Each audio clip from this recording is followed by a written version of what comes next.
నమస్కారం. జిల్లాల సమగ్ర నివేదికకు స్వాగతం. ఈ కార్యక్రమం ద్వారా ఆయా జిల్లాల్లో కోవిడ్-19 ఇతర అంశాల గురించి తెలుసుకుంటున్నాం కదా. ఇప్పుడు మనం ఆయా జిల్లాల్లో జరిగిన జిల్లా అభివృద్ధి కార్యక్రమాలు, సంఘటనలు, ముఖ్యంగా కోవిడ్ తదితర విషయాల గురించి తెలుసుకుందాం. ప్రస్తుతం భద్రాద్రి కొత్తగూడెం జిల్లా నుంచి వనమా శివప్రసాద్ గారు అందుబాటులో ఉన్నారు. ఆయన అడిగి మరిన్ని వివరాలు తెలుసుకుందాం. నమస్కారం శివప్రసాద్ గారు. నమస్కారం అండి. చెప్పండి, భద్రాద్రి కొత్తగూడెం జిల్లాలో ఈ సంవత్సరం మొత్తం ఎన్ని కేసులు నమోదయ్యాయి? వాటి వివరాలు ఏమిటి? భద్రాద్రి కొత్తగూడెం జిల్లాలో కరోనా వైరస్ పై అధికారులు పూర్తి స్థాయిలో నివారణ చర్యలు, అవగాహన సదస్సులు మరియు అనునిత్యం పర్యవేక్షణ చేయడం జరుగుతుందండి. కోవిడ్ నియంత్రణలో కేంద్ర ప్రభుత్వం ప్రకటించిన స్క్వాచ్ పురస్కారం కూడా భద్రాద్రి కొత్తగూడెం జిల్లా ప్రథమ స్థానంలో సొంతం చేసుకుందని చెప్పవచ్చు. భద్రాద్రి జిల్లాలో ఇప్పటి వరకు 2,44,774 కరోనా నిర్ధారణ పరీక్షలు చేయడం జరిగింది. అందులో 21,212 కేసులు పాజిటివ్ గా నమోదు అయ్యాయి. 20,559 మంది రికవరీ అయ్యారండి. ఇప్పటి వరకు జిల్లాలో 128 మంది కరోనా బారిన పడి మరణించడం జరిగింది. ప్రస్తుతం 577 యాక్టివ్ కేసులు జిల్లాలో ఉన్నాయండి. అదే విధంగా యూకే కోవిడ్ ప్రభావం దేశంలో కూడా కనిపించడంతో ఆ దిశలో కూడా జిల్లా యంత్రాంగం అప్రమత్తమైంది. యూకే రిటర్న్స్ గా ఉన్న 11 మందికి టెస్టులు చేయడం జరిగింది. వారందరికీ కూడా నెగటివ్ రావడంతో వారందరినీ క్వారంటైన్ లోనే ఉండాలని అధికారులు ఆదేశించడం జరిగింది. దీంతో పాటు జిల్లాలో 41 కోవిడ్ టెస్టింగ్ సెంటర్లు ఉన్నాయి. ప్రతి సోమవారం గ్రామ స్థాయిలో, ప్రతి బుధవారం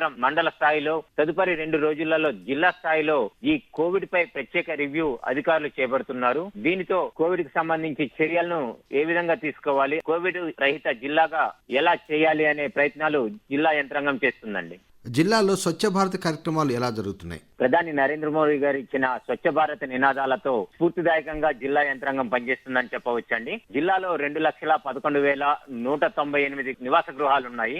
ఇందులో 84,549 గృహాలకు మరుగుదొడ్ల సౌకర్యం లేదండి. స్వచ్ఛ భారత్ లో భాగంగా వాటన్నింటికి టాయిలెట్స్ నిర్మించడం జరిగింది. దీనితో 100% టాయిలెట్స్ ఉన్న జిల్లాగా ప్రకటించడం జరిగిందండి. అంతేకాకుండా భద్రాద్రి కొత్తగూడెం జిల్లాలో 3 గ్రామాలను, సోమలగూడెం, సూరారం, నాగినేనిప్రోలు గ్రామాలను నేషనల్ గ్రీన్ ట్రిబ్యునల్ కు సెలెక్ట్ చేయడం జరిగింది. దీని ద్వారా ఆ గ్రామాలలో డంపింగ్ యార్డ్, డస్ట్ బిన్, పారిశుధ్య కార్మికులకు రక్షణ కవచాలు అందించడం జరిగిందండి. జిల్లా స్వచ్ఛ భారత్ లో భాగంగా స్వచ్ఛ సర్వేక్షణ్, స్వచ్ఛ సుందర్ శౌచాలయ, స్వచ్ఛతా హీ సేవ నినాదాలతో వాల్ పెయింటింగ్లు చేయటం, ఫ్లెక్సీలు కట్టడం, ఇతర ప్రసార సాధనాలతో స్వచ్ఛ భారత్ ను 100% అమలు చేస్తుంది ఇక్కడ యంత్రాంగం అని చెప్పొచ్చండి. జిల్లాలో ప్రధానమంత్రి కిసాన్ సమ్మాన్ నిధి పథకం పైన రైతులు ఏ విధంగా స్పందిస్తున్నారు? రైతన్న పంట సాగు చేయాలంటే నీటి వనరులు ఎంత అవసరమో ఆర్థిక వనరులు కూడా అంతే అవసరం అని చెప్పాలి. అటువంటి అన్నదాతకు వెన్నుదండగా ఉండేందుకు కేంద్ర ప్రభుత్వం పలు పథకాలను రైతన్నలకు అందిస్తుందండి. అందులో భాగంగా ప్రధానమంత్రి కిసాన్ సమ్మాన్ నిధి పథకం ద్వారా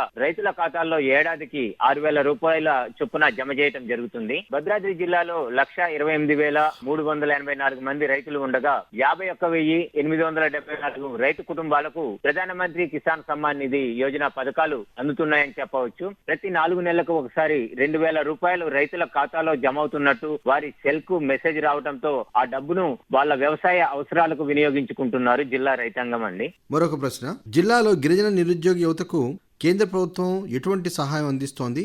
భద్రాద్రి కొత్తగూడెం జిల్లా అంటేనే ఎక్కువ గిరిజన ప్రాంతాలు, గిరిజన యువతి యువకులు ఉన్న ప్రాంతం అండి. వీరిలో ఒక స్థాయి వరకు చదువుకున్న తర్వాత ఉన్నత చదువులకు వెళ్లలేని పరిస్థితులు చాలా ఉన్నాయి. వీళ్ళందరినీ గుర్తించి కేంద్ర ప్రభుత్వం వారికి ప్రధానమంత్రి కౌశల్ వికాస్ యోజన ద్వారా, దీనితో పాటు లెఫ్ట్ వింగ్ ఎక్స్టిమేషన్ పథకాల ద్వారా, ఐటీడీఏ ద్వారా శిక్షణలు ఏర్పాటు చేసి యువతి యువకులకు ఉపాధికి సంబంధించిన వాళ్ళకి శిక్షణ ఇచ్చి వారికి పలు కంపెనీలలో ఉపాధిని చూపించడం జరుగుతుంది. భద్రాద్రి కొత్తగూడెం జిల్లాలో 1,400 గిరిజన యువతి యువకులు ఈ ఉచిత శిక్షణను తీసుకొని ఉపాధి పొందుతున్నారని చెప్పవచ్చండి. చివరగా మరొక ప్రశ్న అండి, మరి జిల్లాలో ప్రముఖ పుణ్యక్షేత్రం అయినటువంటి భద్రాచలంలో భక్తుల రద్దీ ఎలా ఉంది? కరోనా ప్రభావంతో భక్తులు దూరమయ్యారని చెప్పవచ్చండి దర్శనానికి. కోవిడ్ లాక్డౌన్ తర్వాత భక్తుల రద్దీ క్రమేపీ పెరుగుతూ వస్తుంది. నిత్యం వందల సంఖ్యలో భక్తులు ఆలయానికి వస్తూ ఉన్నారు. కరోనా ప్రభావం కూడా ఉండటంతో ఆలయ అధికారులు నియమ నిబంధనలను పాటిస్తూ భక్తులకు దర్శనాన్ని కలిగిస్తున్నారు. తప్పనిసరిగా మాస్క్ ని